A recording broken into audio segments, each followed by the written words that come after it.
الرجیم بسم اللہ الرحمن الرحیم وبہ نستعین وہو خیر المعین صلی اللہ علی سیدنا محمد وآلہ الطاہرین۔ الکافی سے کتاب التوحید میں وارد ہونے والے ابواب اور ان میں موجود احادیث کی شرح آپ کی خدمت میں ذکر کی جا رہی تھی۔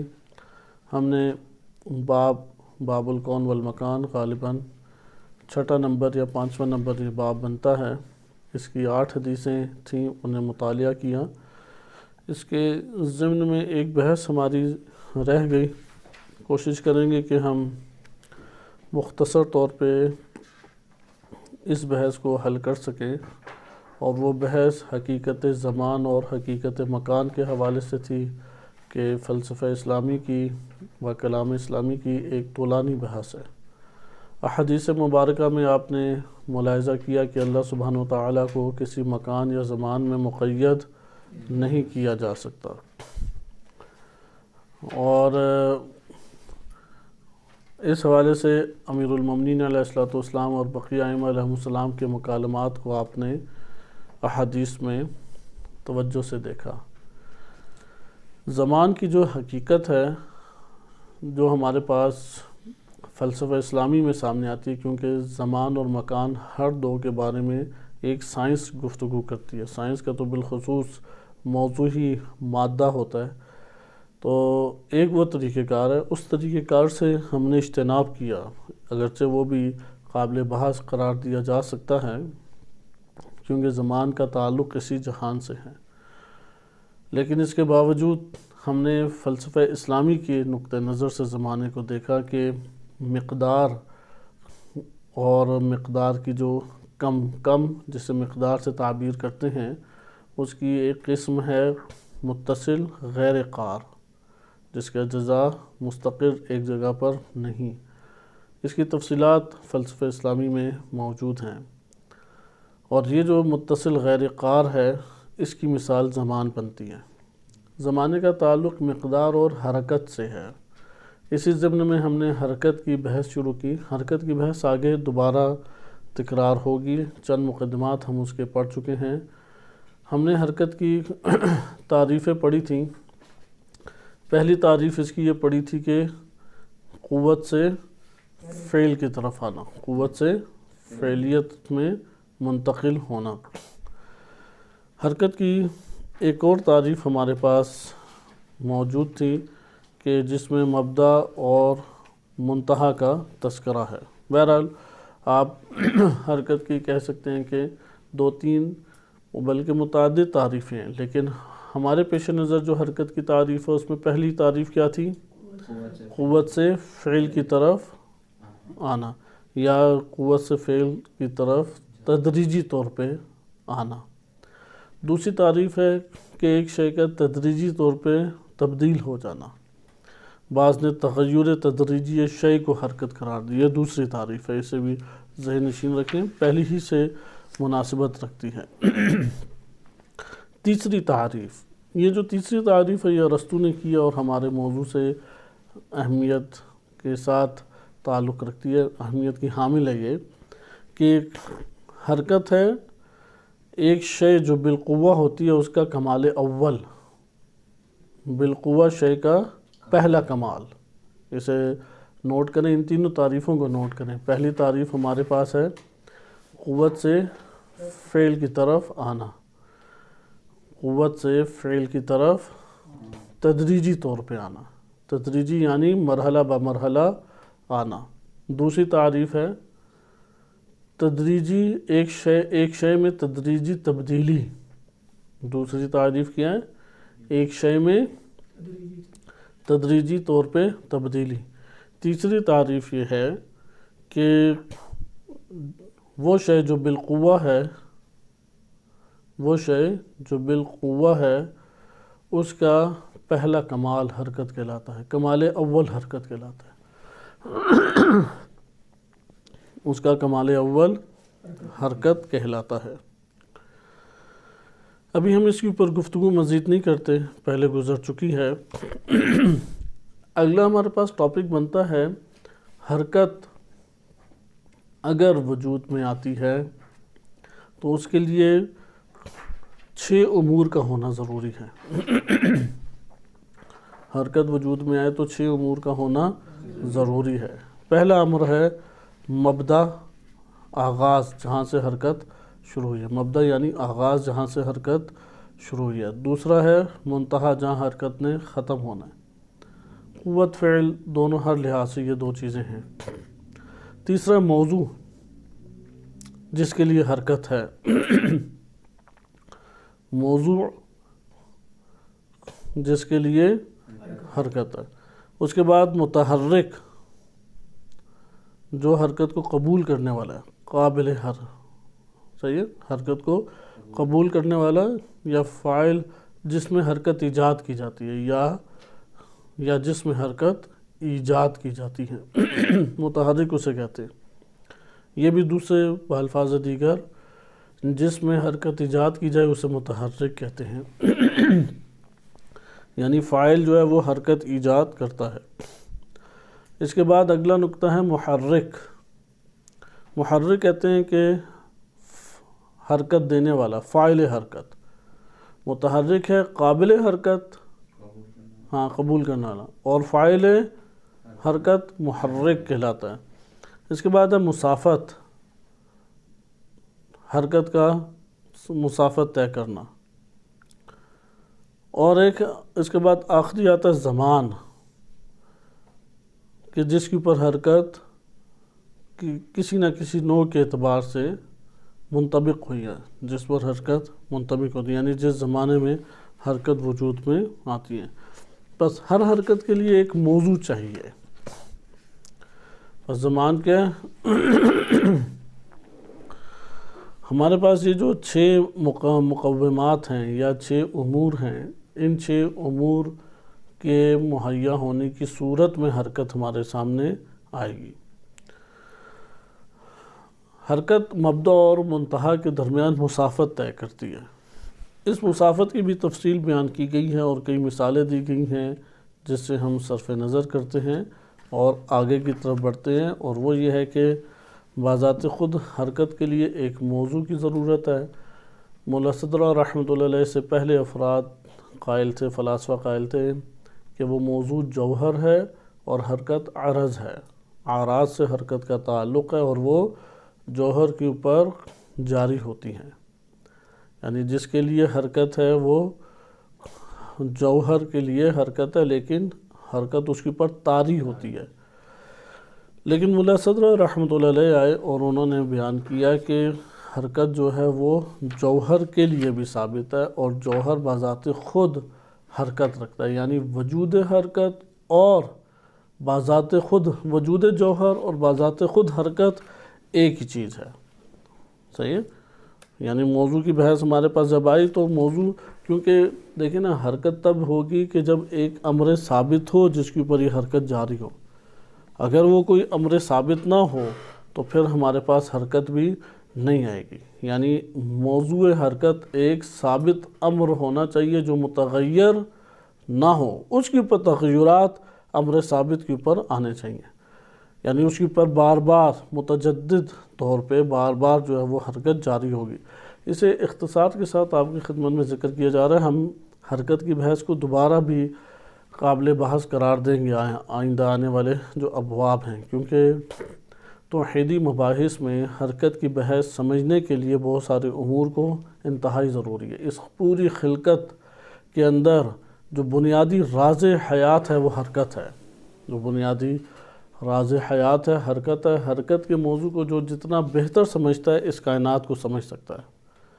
مثلا ہم میں سے ہر شخص ایک شے بن سکتا ہے اور ایک شے بن رہا ہے، ایک ہے کہ بن سکتا ہے، مثلا ہم سارے کے سارے کامل انسان اپنے اپنے سطح اور مرتبے کے مطابق بن سکتے ہیں۔ صحیح ہے؟ کیونکہ اللہ تعالیٰ نے انسان بننے کی صلاحیت ہمیں دی ہے۔ جب بننے کی صلاحیت دی ہے تو ہمارے اندر اللہ تعالیٰ نے مادہ بھی انسان بننے کا کثیر رکھا ہے، لیکن اس میں سے ہم ایک سطح کے اوپر بن پائیں گے۔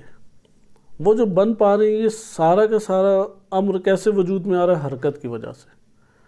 اگر حرکت نہ ہو تو یہ انسان کے لیے قوت سے فعل کی طرف نکلنا ممکن نہیں رہے گا۔ خصوصاً یہ جو مادی جہان ہے، اس مادی جہان میں ہر نشو و نما پاتی ہوئی چیز حرکت کی اساس کے اوپر ہے۔ اگر حرکت نہ ہو تو کوئی بھی شے اگلا مرحلہ طے نہیں کر پائے گی۔ حرکت کو فلسفہ اسلامی میں اہم ترین مباحث میں قرار دیا گیا، یعنی آپ یہ کہہ سکتے ہیں کہ فلسفہ اسلامی کی بعض کلیدی مباحث ہیں، یعنی بعض کلیدی یا بہت مہم بحثیں ہیں کہ جو آپ کے لیے کئی قسم کی بحثیں کھول دیتی ہیں۔ ان میں سے ایک حرکت بھی ہے، جیسے مفہوم کی بحث، کہ ہم صرف اشارہ کر کے چلے گئے کہ جو عقلی مفاہیم ہمارے پاس ہوتے ہیں وہ مفہوم اولیہ اور ثانویہ میں، اور ثانویہ منطقیہ اور فلسفیہ میں تقسیم ہوتے ہیں، اور حرکت کو ہم نے کس میں قرار دیا تھا؟ مفہوم فلسفی میں، مفہوم فلسفی میں قرار دیا تھا۔ اسی طریقے سے علت اور معلول کی بحث ہے، انہی میں سے ایک حرکت کی بحث ہے۔ ملا صدرہ رحمۃ اللہ علیہ سے پہلے حرکت اعراض میں شمار ہوتی تھی۔ اس کو سمجھنا آسان ہے، اس بات کو سمجھنا آسان ہے کہ مثلا ایک امر ثابت ہے، اس امر ثابت کے اوپر کسی نے حرکت کو جاری کیا۔ فاعل مثلا ایک بال پڑی ہوئی ہے زمین کے اوپر، ایک محرک فاعل ہے، اس نے کسی شے کی مدد سے یا اپنے جسم کی مدد سے اس کو حرکت دے دی۔ اب یہ بال کیا ہو گئی؟ متحرک۔ حرکت دینے والا انسان یہ شخص ہو گیا۔ جہاں اس کو وہ فاعل نے حرکت دی تھی وہ مبدا ہو گیا، جہاں جا کے رکے گی منتہا ہو گیا، مقصد ہو گیا۔ اور یہ جو اس نے درمیان میں سفر طے کی مسافت ہو گئی۔ قوت سے فعل کی طرف بھی نکلنا، اگر آپ تعریف لے لیں تو فعلیت کی طرف نکلنا مسافت ہوگی اس کی، اور جس زمان میں وہ منطبق ہوا ہے، منطبق اس کے اوپر حرکت ہوئی ہے، جس زمان میں اس کے اوپر یہ حرکت جاری ہوئی، یہ زمانہ اس کے لیے قرار پائے گا، یعنی ایک وقت گزرا ہے۔ ماضی، حال، مستقبل کے اعتبار سے زمانہ مراد نہیں ہے، ایک وقت اس کے لیے اس میں گزرا ہے۔ یہاں پہ بس پہلی جو بحث ہے ملا صدرہ رحمۃ اللہ علیہ کا جو نظریہ ہے وہ، اب یہ دیکھیں نا، حرکت یہاں پہ جاری ہو رہی ہے، بال ثابت ایک شے ہے، بال میں تغیر نہیں آئے گا، اس کے اوپر ایک حرکت جاری ہوگی، یعنی بال کے جو اجزاء ہیں مادی، بال کی شکل تبدیل ہو سکتی ہے۔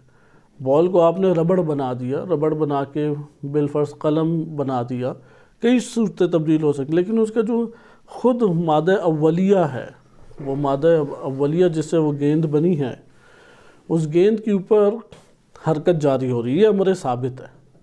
تو یہاں پہ یہ کہتے ہیں کہ امر ثابت نہ ہو تو حرکت نہیں ہوگی، موضوع چاہیے اس کے لیے۔ یہ ہم پہلے بھی ڈسکس ایک حد تک کر چکے ہیں۔ لہذا اس جگہ پہ ذکر کرتے ہیں کہ اگر امر ثابت ہے، عرض میں تو ہمیں یہ بات سمجھ آ جاتی ہے، عرض میں جوہر ہو، اس کے لیے کیا ہو گیا؟ امر ثابت ہو گیا۔ ملا صدرہ رحمۃ اللہ علیہ نے بیان کیا کہ در حقیقت یہاں پہ فقط عرض نہیں ہے یہ حرکت، بلکہ جواہر میں شمار ہوتا ہے، اور حرکت جوہری کا نظریہ پیش کیا، اور اس کائنات کے اندر جتنے جوہر ہیں وہ حرکت میں ہیں۔ اس کی تفصیل میں ہمارے پاس ابھی جانے کی گنجائش نہیں ہے، اور ہم اگلا باب شروع کرتے ہیں، لیکن اس بات کو ذہن نشین رکھیں کہ عرض سے جوہر کی طرف منتقل ہونا، اور اس کو خصوصی اپنے مباحث میں قرار دیں، کیونکہ جب ہم اب اگلے مرحلے میں پڑھیں گے تو ہم اس سے آگے پڑھیں گے۔ حرکت جوہری کو اتنا ہی مد نظر رکھیں کہ انہوں نے پہلے موضوع کیا ہوتا تھا حرکت کے لیے؟ جوہر، اور حرکت جاری ہوتی تھی اس کے اوپر۔ امر ثابت کیا تھا؟ جوہر۔ بس حرکت کیا ہو گئی؟ عرضی۔ لیکن اگر آپ جوہر ہی کو آپ کہیں کہ یہ حرکت بھی جواہر میں سے ہے، یعنی اس کو کوئی اور امر غیر نہیں چاہیے، غیر موضوع کے اوپر جاری نہیں ہوتی، یعنی ہم نے جوہر کی تعریف کیا پڑھی کہ وہ ماہیت جو وجود میں آنا چاہے تو کسی موضوع کی محتاج نہ ہو۔ تو یہاں پہ کہتے ہیں کہ یہ آپ کس طریقے سے کہہ سکتے ہیں کہ کیونکہ حرکت کے لیے ایک موضوع ثابت کی بالآخر ضرورت ہے، اور پھر یہاں پہ تو اگر جوہر حرکت ہے تو جوہر کے لیے امر ثابت کہاں ہے؟ موضوع کہاں ہے؟ تو ملا صدرہ رحمۃ اللہ علیہ نے یہ بات بیان کی کہ بذات خود جوہر جو ہے وہ عین حرکت ہے، یعنی خود حرکت کیا ہے؟ وہی وجود جوہر ہے، اور وجود جوہر کیا ہے؟ وہی عین حرکت ہے، عین حرکت۔ صرف اس جملے کو بھی ذہن نشین کریں، ہم اپنی جگہ پہ انشاءاللہ تعالی حرکت جوہری کے نظریے کو پڑھیں گے، کیونکہ حرکت جوہری میں یہ تھا کہ حرکت واقع ہوتی ہے خود جوہر کے اندر، حرکت ہے خود ذات جوہر میں حرکت برپا ہے۔ یعنی جس طرح سے میں نے پہلے بھی مثال دی کہ یہ سمجھانے کے لیے مثال ہے، آپ اس کی کاملاً مثال نہ سمجھے۔ اس طرح سے ہے کہ ایک بال ہے وہ خود گھومتے ہوئے آگے جا رہی ہے، گھومتے ہوئے وہ کہیں گے یہ جو آگے جا رہی ہے اس کا تو معلوم ہے، یہ والی حرکت کیا ہے؟ آپ کہیں گے خود گیند کے اوپر ایک حرکت طاری ہے، اور وہی حرکت طاری کے ساتھ اگلی حرکت آگے اس کے اوپر جاری ہے۔ بس فرق دونوں نظریہ تفکر میں کیا ہو گیا؟ پہلے قائل تھے کہ جوہر ایک امر ثابت ہے، اس کے اوپر حرکت طاری ہوتی ہے، اور یہ حرکت عرض ہے کیونکہ اسے موضوع چاہیے، اور موضوع ہوگا تو حرکت جاری ہوگی۔ دوسرا تفکر یہ کہتا ہے نہیں، حرکت عرض نہیں، حرکت جوہر بھی ہے، عرض کے علاوہ ہمارے پاس کیا ہے؟ حرکت کی حقیقت کیا ہے؟ جوہر ہے وہ خود۔ اب وہ کہیں گے اگر جوہر ہے تو امر ثابت اس کے لیے کہاں ہے؟ ایک امر ثابت ہونا ضروری ہے، کیونکہ جوہر تو محتاج موضوع نہیں ہوتا، خود مستقل ہوتا ہے۔ تو انہوں نے کہا یہ جو وجود جوہر ہے یہ عین حرکت ہے۔ اس اعتبار سے اس کو بیان کرنے کا ان کا مقصد کیا ہے؟ اس کو بیان کرنے کا مقصد یہ ہے کہ آپ اگر کائنات کے اندر غور و فکر کریں تو آپ کو معلوم ہوگا کہ در حقیقت مادے میں کئی چیزیں بننے کی صلاحیت پائی جاتی ہے۔ آسان لفظوں میں اگر آپ کی خدمت میں ذکر کروں، مادے میں کیا ہوتی ہے؟ بالکل ابتدا میں مادے کو دیکھیں، ساری یہ شکلیں وغیرہ ہٹا کے جو ابھی اس دنیا میں صورتیں اور شکلیں اور مراحل طے کیے ہوئے ہیں، خود وہ جو شے ہے، شے اس کا جو پہلا مرحلہ ہوگا وہ پہلا مرحلہ ہے کہ یہ فقط و فقط استعداد رکھتی ہے کہ دوسرے مرحلے میں داخل ہو سکے۔ کیا ہم کہیں گے؟ فقط اور فقط اس کو انہوں نے فلسفی زبان میں کہتے ہیں ہیولہ اولا، ہیولہ کہتے ہیں، ہا یا واو لام چھوٹی ہے، ہیولہ، ہیولہ اولا۔ اس کا ہیولہ اولا کا مطلب ہے یہ فقط اور فقط قوت محض، یعنی یہ استعداد محض ہے، فقط استعداد رکھتی ہے۔ اب اس کے لیے جب بھی عوامل اور اسباب فراہم ہو جائیں گے وہ اس استعداد کو فعلاً آشکار کرنے میں کامیاب ہو جائے گی۔ مثلاً یہ بیج جو آپ کے ہاتھ میں ہے، یہ قوت کے اعتبار سے، استعداد کے اعتبار سے تناور درخت بننے کی صلاحیت رکھتا ہے یا نہیں؟ کوئی پوچھے گا کہاں ہے وہ درخت؟ کہیں گے کہ اس کے اندر استعداد ہے۔ کہیں گے پھر یہ بیج کیا ہے؟ آپ کہیں گے یہ بیج یہ قوت محض ہے، استعداد محض ہے۔ اس کو اگر فراہم ہو جائیں تمام کے تمام وسائل اور نشو و نما پانے کے ذرائع فراہم ہو جائیں تو یہ استعداد کیا ہو جائے گی؟ فعلی ہو جائے گی۔ فعلی اور عملی ایک ہی چیز ہے۔ یہ استعداد کیا ہو جائے گی؟ فعلی ہو جائے گی۔ یہاں پہ یہ ذکر کرتے ہیں کہ حیولہ اولا قوت محض ہے۔ اسی طریقے سے نطفے کو دیکھیں، نطفہ جو ہے وہ جسم سوی بننے کی صلاحیت رکھتا ہے۔ یہ جو ایک خوبصورت منظم سازگار اعضاء و جوارے کے ساتھ بچہ شکم مادر سے باہر آتا ہے، یہ بننے کی صلاحیت رکھتا ہے یا نہیں؟ لیکن ابھی یہ قطرہ آب نجس کیا ہے؟ آپ کہیں گے یہ قطرہ آب نجس اس کے ساتھ مقایسہ کریں تو فقط استعداد محض ہے۔ اگر اس کو فراہم ہو جائیں یہ عوامل اور ذرائع تو وہ یہی استعداد کو عملی کر لے گا۔ لہذا استعداد محض اشیاء میں پائی جاتی ہے اس کائنات کے اندر۔ آپ دیکھیں اس کا مرحلہ طے کرنا جس میں وہ عملی ہو جائے، اسے صورت سے تعبیر کرتے ہیں کہ وہ اگلی صورت میں ڈھل گئی۔ بس صورت کیا ہے؟ مادہ کہتے ہیں۔ جب بھی مادہ کہا جائے وہ اسی قوت کی طرف اشارہ ہے، اسی استعداد کی طرف اشارہ ہے۔ جب صورت کہیں تو یہ اشارہ ہے اس کے فعلیت کی طرف اشارہ ہے صرف شکل و صورت کو سورہ نہ سمجھے. ہر شے جس فعلیت کے درجے کو پا چکی ہے وہ کیا کہلائے گی؟ اس شے کی صورت کہلائے گی.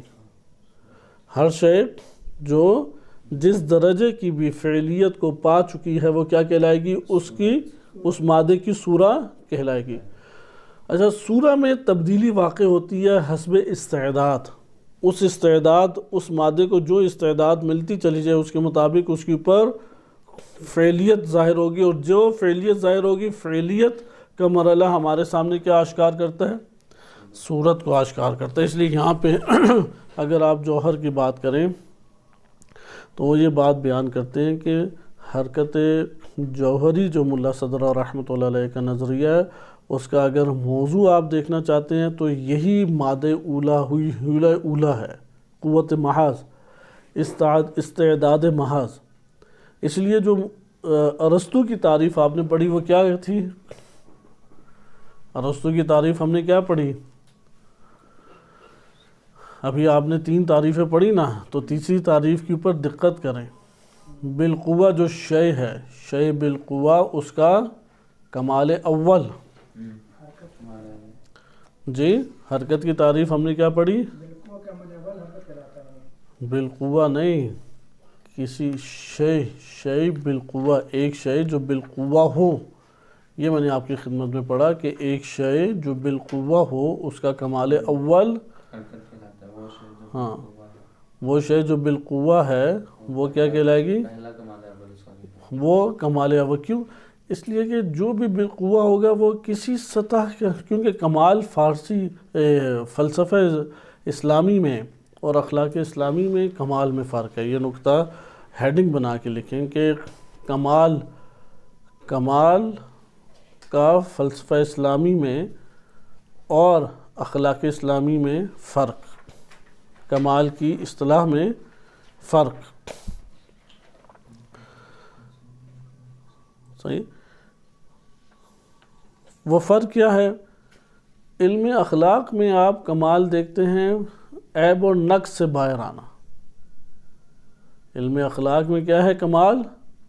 فلسفہ اسلامی اور اخلاق اسلامی میں کمال میں فرق.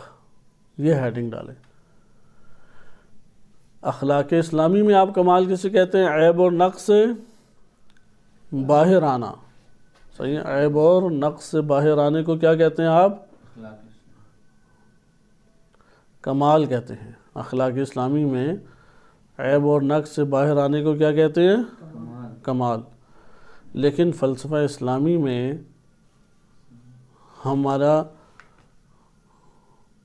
کمال سے مراد یہ ہوتا ہے کہ قوت سے فعلیت کی طرف آئے.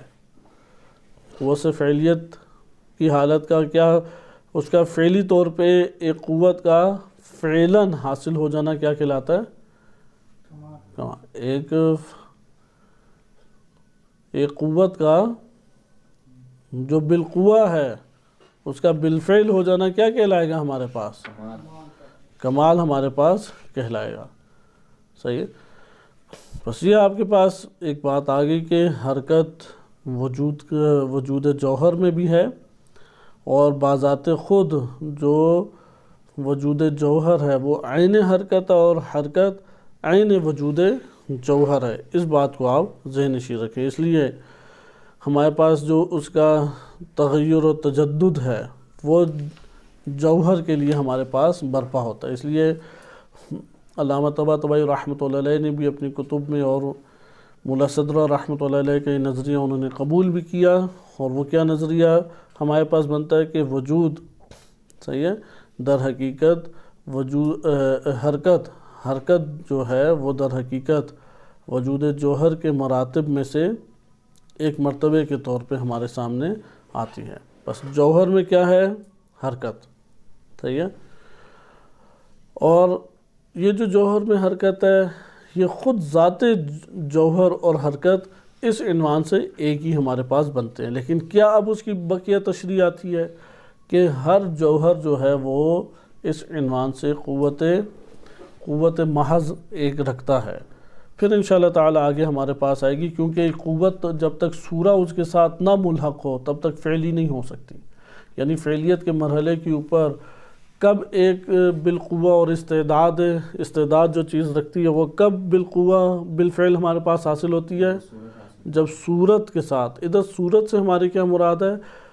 ایسے مرحلے پہ اس کا پہنچ جانا جہاں پہ وہ جو استعداد رکھتی تھی وہ عملی کر لے. مثلا آپ سارے مجتہد بننے کی صلاحیت رکھتے ہیں، لیکن جب آپ مجتہد بن جائیں تو یہاں پہ آپ نے اس استعداد کو عملی درجے یا مرحلے یا سطح کے اوپر داخل کر دیا. یہ ہمارے پاس کیا کہلائے گی؟ فعلیت. درست ہے؟ قوت سے فعلیت کی طرف نکلنا جو ہے یہ حرکت کہلائے گا. یہ نفس مسلسل حرکت میں ہے، ہمارے اجسام مسلسل حرکت میں ہیں، اپنے وجود کے اندر حرکت میں مسلسل ہیں. اس کی جو بقیہ تشریح ہمارے پاس آتی ہے اسے ہم کسی اور مورد میں دیکھیں گے، لیکن یہ بات ہمارے سامنے آئی کہ حرکت جوہری ابتدا میں جسم سے تعلق رکھتی ہے. یعنی پہلا اس کا جو تعلق جوڑا گیا موضوع حرکت جوہری، آپ کہہ سکتے ہیں کہ اجسام مادی ہیں. اس اعتبار سے حرکت جوہری کا موضوع کیا بنتا ہے؟ اجسام مادی اجسام ہیں. اس کے بعد فلسفے میں یہ بحث آتی ہے، آیا نفس جو غیر مادی ہے اس میں بھی حرکت ہے یا نہیں؟ یہ اگلے مرحلے کی بحث ہے. درست ہے؟ لیکن اس جگہ آپ کو یہ پتہ لگ گیا، کیونکہ یہ جو آپ کے پاس مادی اجسام ہیں یہ سارے اجسام ہیں ہی ایسے. مادے کے اندر ایک چیز بننے کی صلاحیت، مثلا لکڑی میں راکھ بننے کی صلاحیت ہے، لیکن اس کے لیے کیا ہونے چاہیے؟ اسباب فراہم ہونے چاہیے.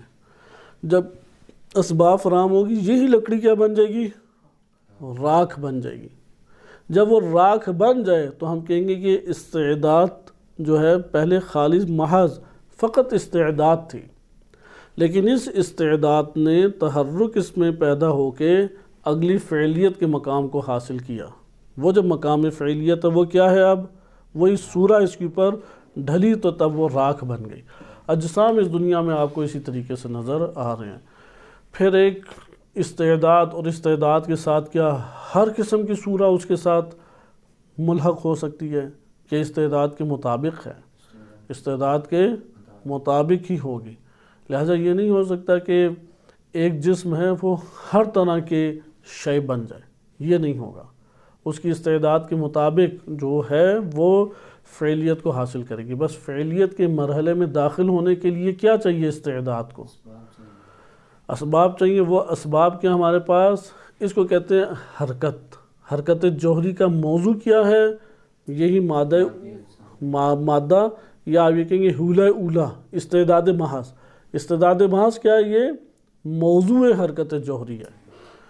موضوع حرکت جوہری کائنات میں کیا آپ عملاً دیکھتے ہیں کہ فقط ایک چیز میں استعداد پائی جائے بدون صورہ؟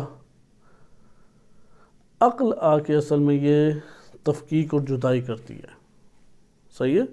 وَإِلَّا کائنات میں کوئی ایسی چیز نہیں ہے کہ جو قوت رکھتی ہو، استعداد رکھتی ہو تو کسی نہ کسی مرحلے کی صورہ یا فعلیت کے اوپر نہ ہو. کسی نہ کسی مرحلے کی فعلیت رکھتی ہوگی نا. استعداد محض کو کس نے اخذ کیا ہے؟ عقل انسانی نے اخذ کیا. وَإِلَّا جب آپ خارج میں دیکھیں گے تو وہ کسی نہ کسی مرحلے کی تو فعلیت کو حاصل کیے ہوئے یا نہیں. مثال کے طور پہ بیج تو بنا میں نا، استعداد محض. اب بیج بننے کی بھی تو اس میں صلاحیت تھی نا.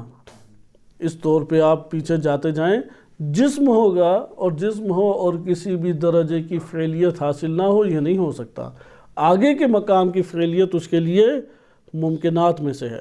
لیکن قوہ کے ساتھ کیا بالقوہ جسے آپ کہتے ہیں وہ بالقوہ کسی بھی سطح اور کسی بھی مرحلے اور مرتبے کی عملی استعداد سے آراستہ نہیں ہے، یا کسی بھی مرحلے کی فعلیت حاصل نہیں کی ہوئے. ایسا آپ کو کائنات میں کہاں دکھائی دے گا؟ جو بھی آپ دیکھیں گے وہ مادہ جب ہوگا ہمارے سامنے تو یا ٹھوس مادہ ہے، یا نبات کی صورت میں، یا حیوان کی صورت میں، یا آب کی صورت میں، کوئی نہ کوئی تو ہے. وہ خطہ ایٹم لے لیں، وہ کئی چیزیں اختیار کر سکتا ہے، لیکن کچھ نہ کچھ تو پہنچا ہوگا نا کسی سطح پہ.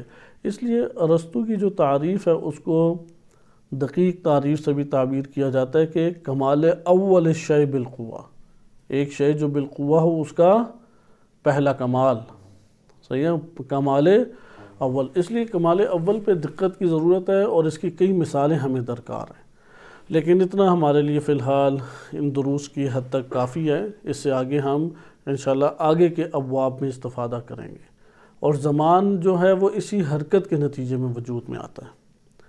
یہ جو مادی اجسام کے داخل میں حرکت ہے، یعنی جوہر کے اندر جو حرکت ہے، اس حرکت کے ذریعے سے کیا وجود میں آ رہا ہے؟ زمانہ وجود میں آ رہا ہے۔ جسم نہیں ہے، حرکت نہیں ہے۔ جسم اور حرکت نہ ہو تو زمانہ بھی نہیں ہے، صحیح ہے۔ اچھا، اب اللہ سبحانہ وتعالی پہلے یا اجسام پہلے ہیں؟ اللہ قبل بلا قبل، آپ نے یہ تعریف پڑھی، قبل القبل بلا قبل۔ دعائے عدیلہ میں بھی یہ کلمات آتے ہیں، بہترین دعا ہے۔ بعض کہتے ہیں کہ یہ دعا کسی شخص نے کئی دعاؤں کے جملے جوڑ کے بنائی، زیادہ احتمال یہی ہے، کیونکہ ائمہ اہل بیت علیہم السلام سے بہت واضح طور پہ وارد نہیں ہوئی آشکار سند کے ساتھ، لیکن پھر بھی اس کے جو کلمات ہیں وہ دعاؤں سے، اہل بیت علیہم السلام کی دعاؤں سے جم کیے گئے ہیں۔ اس اعتبار سے بھی ایک اچھا جم ہمارے پاس ہو سکتا ہے، لیکن اگر ہم یہ بات مان لیں بالفرض کہ دعائے عدیلہ کسی شخص نے جم کر کے بنائی ہے، اور احتمال قوی بھی یہی ہے، صحیح ہے، ظن قوی یعنی 80-90% یہی احتمال ہے کہ کسی شخص نے جم کر کے اس کو بنایا ہے، اور موت کے وقت پڑھنے کی تاکید ہے، کیونکہ اس میں سارے بنیادی اعتقادات کہ جو سب سے پہلے قبر میں انسان کے سامنے پیش ہوں گے وہ یہی ہیں۔ تو اس میں یہ والے کلمات کا ماخذ کیا ہے؟ اگر ہم یہ بات مان لیں کہ قبل القبل بلا قبل، کہاں سے دعائے عدیلہ میں آیا؟ کون سی روایات؟ یہ جو ہم نے پڑھی، یا نہج البلاغہ میں جو روایات موجود ہیں، ادھر سے یہ کلمہ آیا ہے، صحیح ہے، قبل القبل بلا قبل۔ اس لیے اجسام جب وجود میں آئے تو زمانہ وجود میں آیا، اس لیے جب اجسام نہیں تھے تو زمانہ بھی نہیں تھا، بس زمانہ متاخر ہے کس سے؟ جوہر جسمانی اور اس میں حرکت سے۔ جوہر جسمانی میں حرکت ہے، اور وہ حرکت کیا ہے؟ یہی استعداد جسے آپ نے کہا محض یا حیول اولا۔ اب حیول اولا کسی نہ کسی درجے کی فعلیت کو حاصل کیے ہوئے ہوتا ہے، اور اس سے زمانہ ہمارے پاس آتا ہے۔ اس لیے آپ نے 6 امور میں دیکھا زمانہ سب سے اختتام پہ تھا، اور ادھر زمانے سے ہماری مراد فقط حال، ماضی حال مستقبل نہیں ہے، بلکہ وقت ہے، وقت جسے آپ ٹائم سے بھی تعبیر کرتے ہیں۔ اگر آپ نے زمانے کی تحقیقات کرنی ہے تو انگلش میں کلمہ ٹائم لکھ کے استعمال کریں، صحیح ہے، ٹائم، وقت کوئی گزرتا ہے، اس کے اوپر مرحلہ طے ہوتا ہے۔ اسی کو آپ پہلے کئی پیمائش تھی، پیمانے مختلف ہوتے رہے اسی وقت کو جاننے کا۔ اگلے باب کی طرف ہم آتے ہیں، اور یہ اس طرح سے ہمارے پاس 8 حدیثیں آپ کی خدمت میں بیان ہوئی۔ حرکت جوہری کا جو نظریہ ملا صدرہ کے اہم ترین نظریات میں سے، اور کائنات کے بہت سارے امور کو حل بھی کرتا ہے۔ ڈارون نے کچھ اسی طرح کی بات جسم کے بارے میں کی۔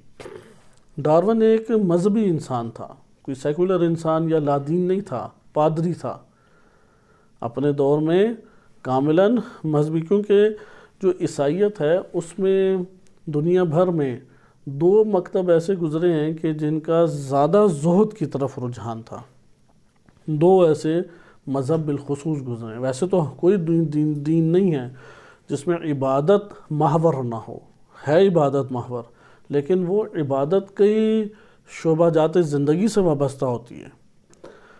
لیکن 2 ایسے مکتب گزرے ہیں کہ جس میں ایک انسان کو عبادات کی دنیا میں پورے معاشرے سے کٹنے کی بھی تلقین موجود تھی، اور وہ ان کے مذہب کی اساسی اور ضروری نظریات میں سے تھا۔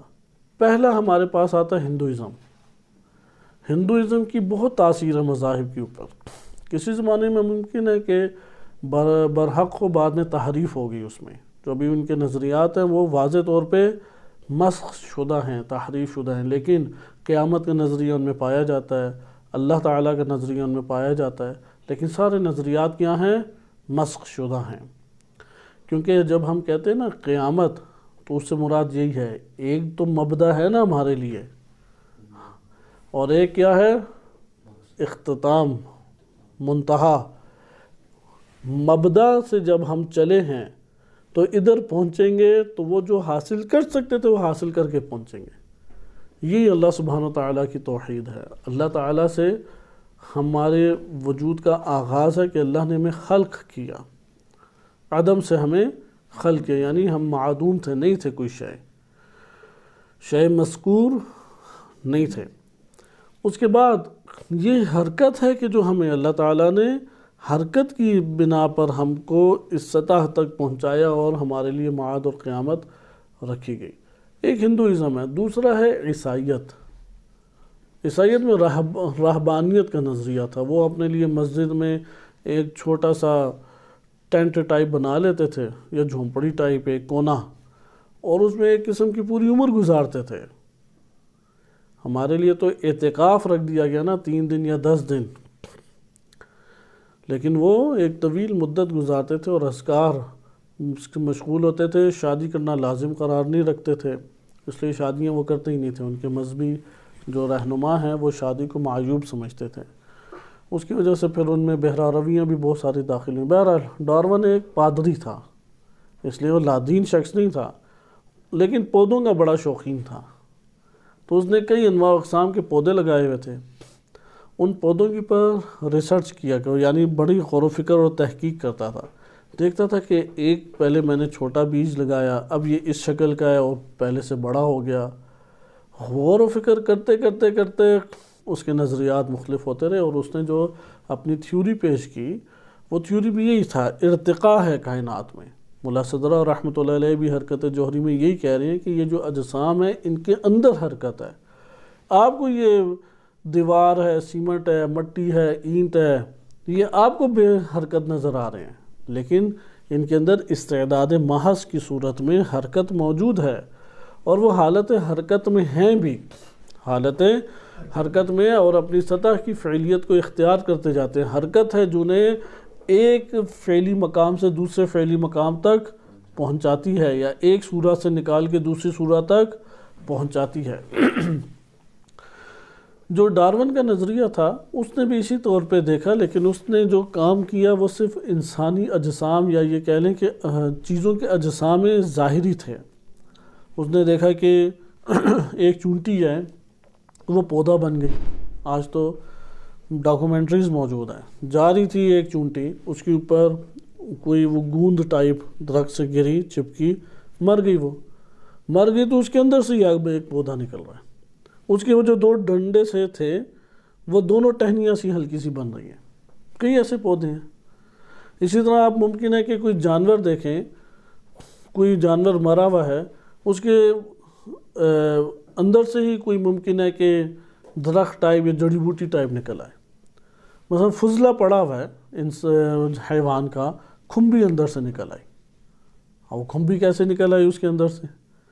اس نے پھر ان چیزوں کے اوپر تحقیق کی اور اپنی تھیوری پیش کی۔ تھیوری کو اس نے 100% کر کے نہیں پیش کیا، احتمال کی صورت میں پیش کیا، اپنا مذہب بنا کے پیش نہیں کیا تھا۔ سائنس نے ایک مذہبی شخص ہے، کیونکہ سائنس دعوے دار ہے کہ مذہب کی کوئی اساس نہیں ہے، مذہب کوئی حقیقت نہیں رکھتا۔ اس لیے یہ زور میں آپ کی خدمت میں دے رہا ہوں کہ اگرچہ ڈارون تھیوری اس میں اشتباہات ہیں، کیونکہ ہر شخص جو ہے جب وہ ایک طرح کو پیش کرتا ہے، السلام علیکم ورحمۃ اللہ، ایک نظریے کو پیش کرتا ہے تو نظریہ ارتقاء کی منازل طے کرتا ہے۔ اس نے اپنی سطح پہ غور و فکر کیا اور دنیا کو روشناس ایک تھیوری یا نظریے سے کرایا۔ اب اس تھیوری میں آگے بڑھیں گے یا نہیں بڑھیں گے؟ اس ٹائم جو میڈیکل آپ دیکھ رہے ہیں ترقی، اس پوری ترقی کی اساس ڈارون تھیوری ہے اصل میں۔ اگر آپ ڈارون تھیوری کا انکار کرتے ہیں تو یہ جو ایلوپیتھک میڈیکل دنیا میں پھیلی ہوئی ہے، اس کی اساس و بنیاد عمارت گر جائے گی، اس لیے وہ بہت شدید ہے اس نظریے میں۔ ادھر سے جب وہ یہ بات کہتے ہیں کہ یہی انسانی جسم پہلے بندر تھا، تو پھر وہ آگے سے مسلمان طعنہ دیتے ہیں آپ کے آباء و اجداد ہوں گے، ہمیں تو اپنے آباء و اجداد کا پتہ ہے کہ وہ بشر ہی تھے۔ تو یہاں پہ اولاً اجسام کے جو مادے ہیں، ہمارے اجسام، یہ تو دنیا کے عام اجسام سے عناصر وہ مشترک طور پہ ملتے ہیں یا نہیں ملتے؟ ملتے ہیں نا. اس اجسام کے اعتبار سے عیب نہیں ہے. وہ جو بندر اور انسان میں فرق ہے وہ جسم کے اعتبار سے یا نفس کے اعتبار سے ہے؟ وَإِلَّا تو گوریلے کو بھی ٹائی پہنا کے آپ تھوڑی سی شیو کر دیں اس کی اور سر پہ ٹوپی پہنائیں باہر لے آئیں اور آپریشن کر کے ناک اس کی بہتر کر دیں تو آپ کو ظاہری طور پہ مشابہت میں انسانوں سے چلتا پھرتا نظر آئے گا. دم بھی غائب کرنی ہے نا اس کی اور پینٹ شرٹ پہنا دینی ہے. تو اس لیے ظاہری انسان اور حیوان میں ظاہری جسم کے اعتبار سے ملاحظہ نہیں کیا گیا فرق. ظاہری جسم کے اعتبار سے تو خصوصیات مشترک ہیں ہماری. وہ بھی اپنی نسل افزائش نسل کرتے ہیں, ہم بھی افزائش نسل اپنے قوانین کے تحت کرتے ہیں. وہ بھی اپنی بھوک کو مٹانے کے لیے کھاتے پیتے ہیں, ہم بھی اپنے طور طریقوں سے کھاتے ہیں. اپنے گھروں میں وہ بھی رہتے ہیں, ہم بھی گھروں میں رہتے ہیں. وہ بھی قوم اور قبیلے کے اندر زندگی بسر کرتے ہیں اکثر بیشتر. حیوانات, حشرات, ہم بھی اپنے قوم اور قبیلے میں زندگی بسر کرتے ہیں. جسمانی اعتبار سے کیا ہیں؟ اشتراکات زیادہ ہیں, اختلافات بھی اپنی جگہ پر ہیں. وہ نوعیت جو خوراک کی ہے, مکان کی ہے اور ضرورت جو اس کے نفس کے اندر برپا ہے اس کے اعتبار سے یہ چیزیں فرق کرتے ہیں. لیکن دین اسلام نے بنیادی ترین فرق جو انسان اور دیگر نفوس کا قرار دیا. ہم یہ نہیں کہتے ان کے پاس نفوس نہیں ہے, نفس ناطقہ نہیں ہے. یہ ذہن نشین کر لیں. دین اسلام میں انسان اور غیر انسان میں فرق کہاں پر ہے؟ نفس ناطقہ کے اعتبار سے پہلا بنیادی فرق ہے. ہمارے پاس نفس ہے اور دوسرے کے پاس بھی نفس ہے, حیوان. لیکن ہمارا نفس کے نفس ناطقہ ہے نہ کہ نفس حیوانی ہے. اگر کوئی اس نفس ناطقہ کو حیوانیت کے مرتبے پہ گرا دے پھر وہ حیوانوں کے ساتھ رہے گا. ہے ناطقہ لیکن اس نے جا کے خود اس افراد سے تعلق جوڑ لیا. جیسے ایک انسان ہے شریف کہ اللہ کی پرستش اور عبادت کرے, اللہ کی عبادت انجام دے, لیکن اس نے خود اپنے آپ کو کفار اور ملحدین کے درجے کے اوپر گرا دیا, انہی کے طبقے میں بیٹھ رہے. تو یہاں پہ بھی انسان کے لیے یہ ہے کہ وہ اندر سے نفس ناطقہ ہے لیکن اس نے اپنا آپ کو گرا دیا, یا اگر اٹھان بھی رکھی تو فرشتوں تک بس پہنچ سکا. نفس ناطقہ کی پہنچ فرشتے سے آگے ہے.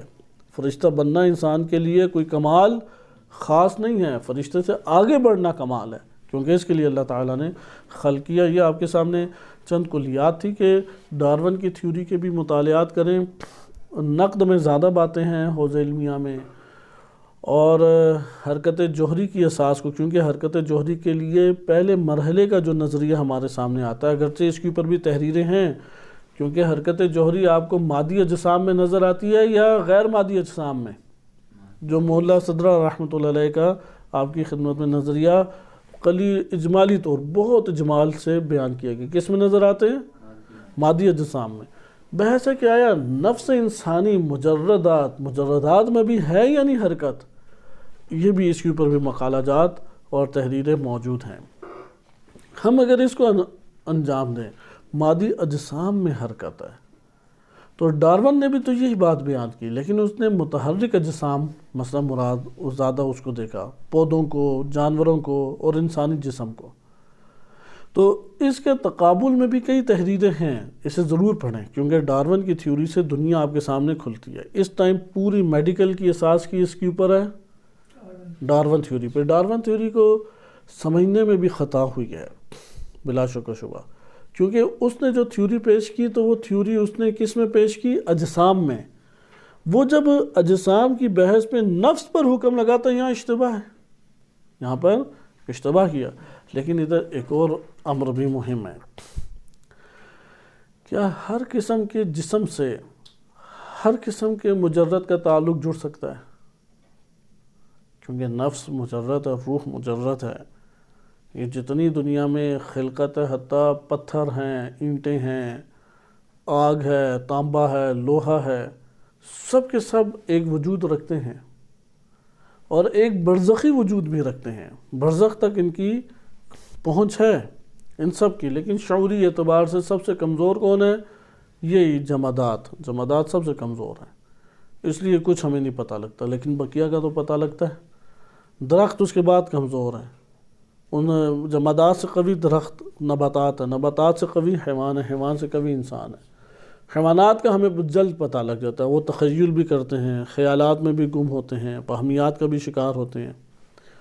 نباتات کا ہمیں نہیں پتہ لگتا اور جمادات کا بھی نہیں پتہ لگتا، کیونکہ ان کی مقدار شعوری بہت قلیل ہے۔ اس وجہ سے قرآن نے بھی یہ بات بیان کی ہے، یسبح للہ ما فی السماوات و ما فی الارض، یہ کہ لا تفقہون تسبیحہم یا لا یفقہون تسبیحہم، کہ ان کی تسبیح کو مثلا جانتے نہیں ہیں۔ قرآن میں اس سے مشابہ آیات وارد ہوئی ہیں، اس مطلب سے مشابہ آیات وارد ہے۔ خلاصہ کلام کہ ڈارون نے جہاں پہ اجسام کی اساس پہ نفس کی بات کی تو وہاں پہ ہم ایک نوع اشتباہ کہہ سکتے ہیں، لیکن اجسام میں حرکت اور حرکت کے نتیجے میں فعلیت کو پانا، جیسے ملا صدرہ رحمۃ اللہ علیہ نے ذکر کیا ہے، وہ ایک مطلب کسی نہ کسی طور پہ کسی مرحلے کے اشتراک کو جنم دیتا ہے۔ نمبر 2، یہ بات مسلمات میں سے ہے کہ ہر جسم کے ساتھ ہر مجرد کا تعلق نہیں ہو سکتا، اور روح اور نفس ناطقہ کا تعلق نہیں ہو سکتا۔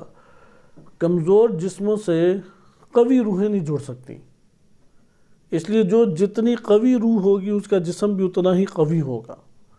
مثلا نبی صلی اللہ علیہ وسلم سے بلندتر ذات اللہ تعالیٰ نے خلق نہیں کی، ان کے لیے جس جسم سے ان کی روح اقدس کا تعلق جڑے گا وہ جسم بھی اتنا ہی کمال کا ہوگا، درجہ کمال پر پہنچا ہوگا، اس لیے ہر جسم نہیں نبی بن سکتا۔ اس سے ہمیں یہ بات پتہ لگی کہ ایسا نہیں ہے کہ چمپینزی جو ہے نا وہ اس کے ساتھ روح انسانی کا تعلق جڑ جائے۔ اس جگہ ایک اور توجہ کے قابل بھی چیز ہے، جب آپ نے یہ کہا نا استعداد محض یول اولا صورت، تو اس میں ایک اور نظریہ بھی ہم نے جو ذکر کیے نظریات، اس کے مطابق روح انسانی عملاً جو اس دنیا کے اندر وجود میں آتی ہے وہ کس شے سے وجود میں آتی ہے؟ یعنی کئی نظریات ہیں، متکلمین اس بات کی قائل ہیں روحیں پہلے سے تھیں، جداگانہ طور پہ تھی، جسم ایک مرحلے پہ پہنچتا ہے تو اللہ تعالیٰ روح اور جسم کا ارتباط دے دیتا ہے۔ یہ ہمارے فقہاء اور محدثین و متکلمین کے اکثر بیشتر کی رائے ہے۔ روحیں خلق شدہ ہیں، اجسام جب شکم مادر میں مرحلہ طے کرتے ہیں، مثلا 4 مہینے کا بچہ ہوتا ہے تو اللہ تعالیٰ روح اور جسم میں کیا کرتا ہے؟ تعلق پیدا کر دیتا ہے۔ لیکن ملا صدرہ کا نظریہ کیا تھا اور عرفا کا بھی یہی نظریہ ہے، یعنی یہ جو جسم ہے نا، جسم یہ جب ایک مرحلے پہ پیدا کرتا ہے، اسی جسم سے اللہ تعالیٰ غیر مادی خلقت کو ایجاد کرتا ہے، وہ ہے روح۔ ملا صدرہ کا یہ نظریہ تھا۔ اس طور پہ مادی اجسام پھر اہمیت کے حامل ہمارے لیے قرار پا جاتے ہیں۔ مادی اجسام کو ہم نظر انداز نہیں کر سکتے، اور ڈارون سے اس جگہ پہ ایک اختلاف ہو سکتا ہے۔ اگرچہ عناصر جسمانی ہمارے کائنات کے اندر جو مادی اجسام ہیں ان کے ساتھ اشتراک رکھتے ہیں، لیکن اس کے باوجود جو ہیکل انسانی اللہ تعالیٰ نے خلق کیا ہے، اسی ہیکل کے ساتھ روح انسانی رب پیدا کرے گی۔ اس لیے مچھلی جو اس کی پیچھے سے دم ہے اور آگے سے انسانوں والا چہرہ، اگر ایسا ہو بھی بالفرض، وہ انسان کبھی نہیں ہو سکتی، صحیح ہے؟ یا پری کا اس طرح سے کوئی سلسلہ آپ جوڑ کے لیں، ایسا نہیں ہو سکتا۔ اس لیے یہ جو ہیکل انسانی ہے، اسی ہیکل انسانی سے روح کو اللہ سبحانہ وتعالی خلق فرماتا ہے، ایجاد فرماتا ہے، وجود دیتا ہے۔ اور روح انسانی کو وہ اس سے پہلے موجود تھی لیکن اپنے مراحل کے ساتھ۔ تو یہ نظریہ آپ نے اس جگہ پہ حرکت جوہری کی اساس پہ دیکھا۔ اگر حرکت جوہری نہ ہوتی تو یہ آپ جو بحث ملا صدرہ کی پڑھ رہے ہیں یہ بھی قابل فہم نہ ہوتی کہ یہ جو جسم سے روح کو جنم دینا ہے۔ متکلمین کا، علماء کلام اور عقائد کا نظریہ کیا ہے؟ روحیں اس طرح سے وجود میں نہیں آئیں، روحیں پہلے تھی، جسم کا ربط دیا بس۔ لیکن حکمت مطالعہ کا کیا کہنا ہے کہ یہ جو حرکت جوہری کے نتیجے میں مراحل فعلیت کے طے کر رہے ہیں، ایک مقام وہ آتا ہے جہاں پہ اللہ تعالیٰ اسی جسم سے روح کو ایجاد کر دیتا ہے، اسی جسم سے روح کو خلق کرتا ہے اور پھر ربط بھی قائم ہو جاتا ہے۔ اسی جسم سے روح بھی خلق ہوتی ہے اور پھر ربط قائم ہو جاتا ہے، اور پھر اسی جسم کا اور روح کا انقطاع کیا کہلاتا ہے؟ تو ٹوٹ جانا دونوں کا تعلق موت کہلاتا ہے۔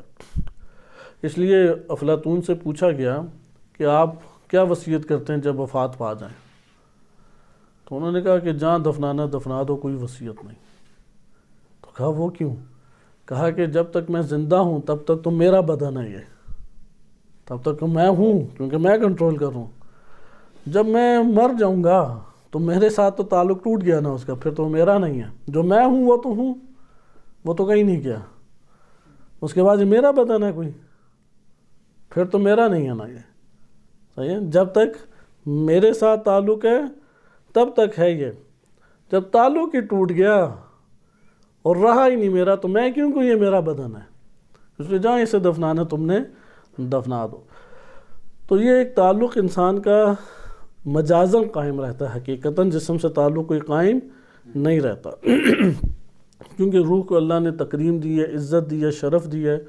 اس عزت و شرف کی وجہ سے یہ سارے کے سارے قبر میں دفنانا، غسل ہے، اٹھانا ہے، دعائیں پڑھنا ہے، اس کے آثار کے طور پہ ایک جگہ رکھنا ہے، وہ قرار دیا گیا۔ اور جو قوی روحیں ہوتی ہیں وہ چونکہ اس جسم سے اس روح سے تعلق پیدا کر چکی ہوتی ہیں، قوی روحیں ان کو پھر بوسیدہ ہونے سے بچا دیتی ہیں، آثار اپنے مرتب کر سکتی ہیں۔ اس لیے جو اولیاء الہی میں سے وہ افراد کے جو اپنے جسم کی نگہداشت کر پاتے ہیں، ان کے جسم سالم رہتے ہیں۔ لیکن یہ کوئی کلیہ ضابطہ نہیں ہے۔ ممکن ہے کسی داعشی کی قبر کھودیں تو اس کا جسم سالم، کوئی عیسائی یہودی کا کھولیں تو سالم، یہ کسی کی ایمان کی دلالت نہیں ہے۔ ہاں پہلے ایمان کسی کا ثابت ہو اور اس کے بعد یہ ہو تو ہم یہ کہہ سکتے ہیں، عرفا کا یہ نظریہ کہ یہ اشراف ایک بالاتری اس جسم کے اوپر رکھتی ہے، اس کے یہ آثار ہیں۔ اگلا ہم باب شروع کر لیتے ہیں اور اس کی تشریح اگلے درس میں آپ کی خدمت میں ذکر کی جائے گی۔ باب النسبہ، 7واں باب ہے یہ کتاب توحید کا۔ نسبہ کہتے ہیں نسب کو۔ نسب پوچھتے تھے نبی صلی اللہ علیہ وسلم سے، اللہ تعالیٰ کا نسب کیا ہے؟ تو اس باب میں حقیقت میں اللہ تعالیٰ کے نسب کی نفی کی گئی ہے، اور اس نفی کے لیے سورہ توحید کے نزول کو شان نزول کے طور پر بیان کیا گیا ہے۔ پہلی حدیث دیکھیں، یعنی کوئی ہم سے پوچھے آپ کے رب کا نسب کیا ہے تو ہم وہی جواب دیں جو اس پہلی حدیث میں جواب ہے۔ صحیح سند یہ حدیث ہے، معتبر احادیث میں سے ہے، کیونکہ عرب جو ہے نا وہ نسب کا بڑا خیال رکھتے تھے۔ نسب کی اساس پہ قبائل ہوتے ہیں، تو جیتے ہی قبائل کی اساس کے اوپر تھے، تو انہوں نے کہا کہ ہر چیز کا نسب ہوتا ہے، اللہ کا نسب کیا ہے پھر؟ صحیح ہے، اللہ کا تو نسب تم لے کے آؤ۔ اس لیے انہوں نے اللہ کی بیٹیاں بنائی ہوئی تھیں، بیٹا نہیں اللہ کا کوئی رکھا تھا، انہیں فرشتے بیٹیوں کی صورت میں نظر آتے تھے۔ تو قرآن نے پہلی نفی تو یہی کی، اللہ کا کوئی بیٹا نہیں ہے، کیونکہ جو اہل کتاب تھے وہ اللہ کا بیٹا مانتے تھے، وہ تھوڑا زیادہ تقدس دیتے تھے اللہ کو۔ تو مشرکین جو ہیں انہوں نے اللہ کی بیٹیاں رکھی ہوئی تھیں، تو اللہ نے ولد کی بھی نفی کی کہ وہ کہتے ہیں کہ اللہ کا بچہ ہے یا اللہ نے بچہ پیدا کیا ہے، تو کہا کہ اللہ سبحانہ وتعالیٰ پاک اور منزہ ہے جس سے یہ متصف کرتے ہیں۔ اور بیٹیوں کے بارے میں کہا کہ اپنے لیے تو بیٹے چنتے ہو، استفل بنینا، کہ تم اپنے لیے کیا ہے، استفل بنات علی البنینا، کہ اللہ نے بیٹوں کی بجائے بیٹیاں اپنے لیے چن لیں۔ یہ کیا تمہارا احمقانہ نظریہ ہے، قرآن نے شدید اس کی مذمت کی۔ تو نسب انہوں نے اپنے طور پہ بنائے ہوئے تھے، تخیلاتی زندگی معاشرے کے افراد زندگی بسر کرتے ہیں۔ تو آئیں پہلی حدیث تیزی سے دیکھیں۔ احمد بن ادریس نقل کرتے ہیں عن محمد بن عبد الجبار سے، وہ صفوان بن یحییٰ سے، اور وہ ابو ایوب، اور وہ ان سے محمد بن مسلم سے۔ محمد بن مسلم کہتے ہیں امام صادق علیہ السلام نے فرمایا، مختصر سی یہ حدیث ہے، حتمنی سے اچھے طریقے سے یاد کریں۔ امام صادق علیہ السلام فرماتے ہیں ان الیہود سألوا رسول اللہ صلی اللہ علیہ وآلہ، یہودیوں نے رسول اللہ صلی اللہ علیہ وآلہ سے سوال کیا۔ فقالوا، سوال میں کیا کہا، انسب لنا ربک، اپنے رب کا نسب تو بتائیں، اپنے رب کا نسب بتائیں۔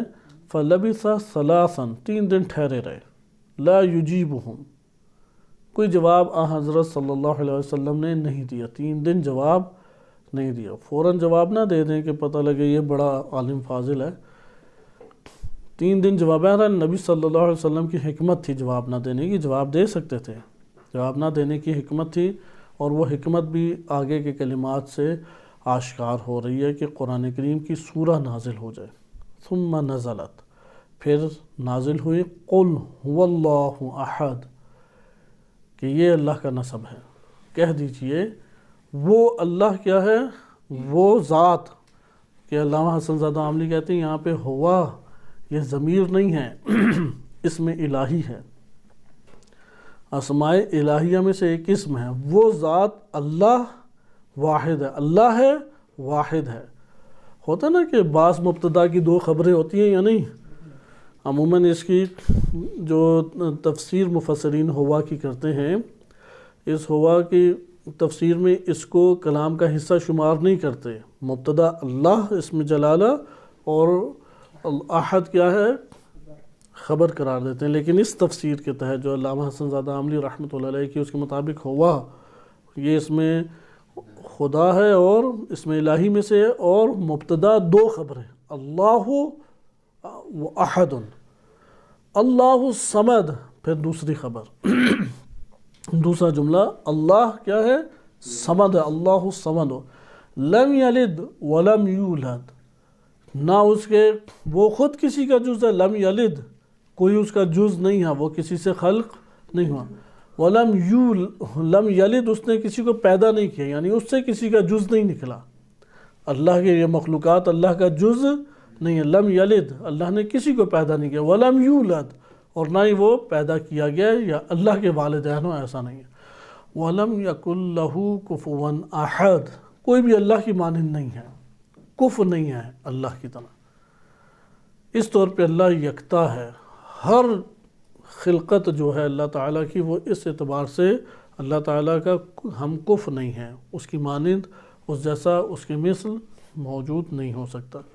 اس لیے یہ عرض کیا کہ اس کو ہم اس باب کی مناسب باب النسبہ یعنی شناختی کارڈ، شناختی کارڈ بنائیں تو کیا ہوگا، اسم ذات اللہ، والدین لا ولم یولد، خود کیا تعلق ہے لم یلد ولم یولد، ولم یکن لہ کفوا احد، یعنی نسب کا انکار ہے۔ ہم نے شناختی کارڈ کا مطلب کیا ہوتا ہے، شناخت نا، وہ کارڈ جو شناخت کرائے نا، تو اس طور پہ اللہ کی شناخت پورے قرآن کریم میں جو واضح طور پہ اول سے آخر تک اللہ کی شناخت کے لیے سورہ نازل ہوئی، وہ کون سی ہے، سورہ توحید ہے، سورہ توحید۔ اس لیے سورہ توحید کی بہت اہمیت اور قیمت وارد ہوئی ہے۔ صلی اللہ علیہ سیدنا محمد و آلہ طاہرین۔